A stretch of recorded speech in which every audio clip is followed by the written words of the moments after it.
Hey gang, this is Mike with my Real Estate Dojo, and today's lesson is about what I call the law of separation.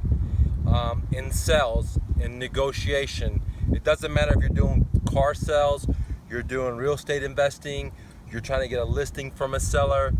It does not pay if you create separation, okay? The only way you're gonna get the deal is if the seller, or if you, in this case you, get on the same side of the seller. And failure to do that will result you in not getting any deals.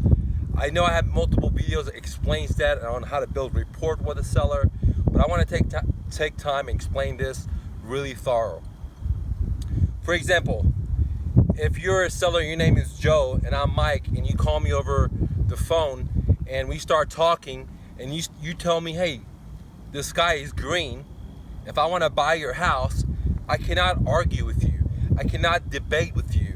I cannot create separation. So if you're on this side, you're saying the sky is green, I can't come to this side and say, no, it's blue, dude.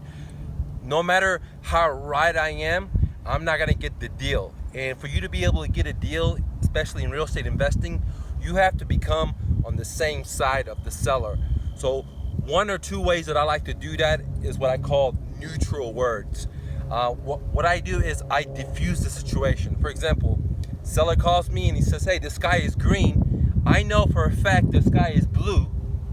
I'm not gonna say, no, Mr. Seller, the sky is blue because X, Y, and Z. What I'm gonna say is, sure. Or I'll say, okay.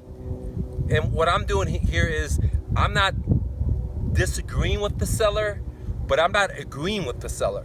I'm using neutral words because you could totally disagree or you could totally agree, and you can use neutral words.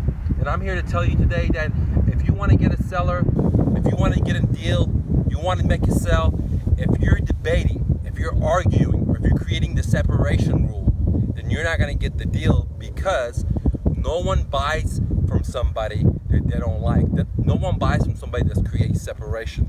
The only time you buy from somebody is when they're on the same side as you. And that's what happens when like-minded people hang around. That's why, for example, if you go to a mountain bike trail like this, you're gonna see like-minded people like myself riding their bikes. If you go to the bar, you're gonna find like-minded people at the bar. So wherever you hang out with, more than likely you're gonna be hanging out with like-minded people. Now, if you wanna get the deal and your seller's the type that goes to the bar, then you need to build rapport with them, at the very least to be thinking like him, in a sense where, you know, there's like a connection. You don't have to be like him, but I promise you there's a couple of things in your life that's exactly the same thing as the guy or the seller that's going to the bar that you relate with, and you could connect with them and touch them, okay? But you're not gonna be able to do that if the guy goes to the bar, and I hate bars, say, hey, fuck that, man, bars suck, dude, that's for losers. I'm not gonna get a deal like that. Even if I tone it down and I sugarcoat it, but I create separation, I'm not gonna get the deal. So the point of the story is, gang, pay attention. It's very, very crucial.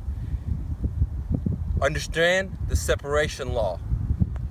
You don't want to create separation, or you're not gonna get a deal, or you're not gonna get the best deal possible. You might get a 80 cents on a dollar deal instead of the 50 cents on a dollar deal. All right, if you guys have any questions regarding sales, regarding real estate, regarding how to start business, anything, just leave a comment. I'll be happy to answer for you, or better yet, I'll make a custom video for you to answer your question if I feel like it's gonna serve the whole community, guys. Go out there and hustle and bustle. Don't take for an answer. Hey guys, please share my videos. Please like. Please tell your friends and family about me. See you later, gang.